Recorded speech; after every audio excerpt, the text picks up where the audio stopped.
perfect for fans of emotional corporate dramas and inspiring redemption tales. The conference room door clicked shut inches from my face. Through the frosted glass, I saw Dad at the head of the table, Uncle James on his right, and my cousin Tyler clicking through slides for the new Willamette Riverfront project. I'd spent the weekend reviewing every line of that proposal, same as I had for 7 years. Michelle, Dad's assistant, touched my arm. "I'm so sorry, Lauren. Family only this time." The words landed like a punch. I nodded, portfolio still heavy in my hand. "He say why?" "Tyler wants it kept confidential until the deal's locked. Your dad figured blood relatives only." I walked away down the marble corridor of the downtown Denver tower my grandfather had designed 42 years earlier.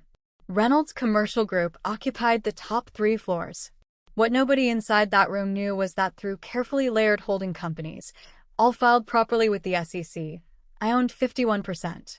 Cascade Peak Capital, the firm my college roommate Jen and I started when we were broke 22-year-olds, now managed $2.3 billion and quietly kept this family legacy alive. That evening the email hit. Riverfront approved, $55 million committed. Jen's voice was steady on the phone. "Lauren, you've carried them for 3 years. Time to step up." I stared at the city lights and the dark ribbon of the river below. Schedule the emergency shareholder meeting. Full disclosure. Monday morning, the same conference room felt electric. Dad, Uncle James, Tyler, Aunt Patricia, all of them stared as Jen and I walked in. I connected my laptop. "Good morning. I'm Lauren Reynolds, managing partner of Cascade Peak Capital. We own 51% of Reynolds Commercial Group." The room went dead silent. Slides showed every SEC filing, every capital injection, every audited holding structure. Legal, clean, and ironclad under shareholder law. Tyler's face flushed. "You bought us out behind our backs?" "I invested when the family couldn't after Grandpa died," I said softly. "I kept it quiet because he asked me to. He wrote me a letter the week before he passed." I slid the yellowed paper across the table.